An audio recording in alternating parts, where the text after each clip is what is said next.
পণ্য ব্যবহার নিয়ন্ত্রণ সংশোধন অধ্যাদেশ 2025 এর আওতায় আমরা মোবাইল কোর্ট পরিচালনা করছি খুলনা মেডিকেল কলেজের সামনে।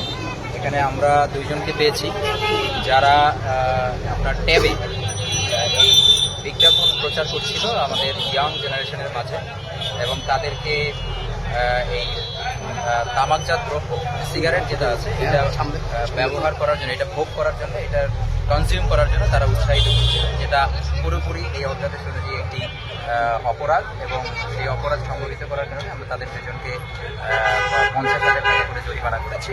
এবং এটা সবার জন্যই আমাদের এই জেলা প্রশাসনের উদ্যোগে আমাদের এই মোবাইল কোর্ট কার্যক্রম অব্যাহত থাকবে।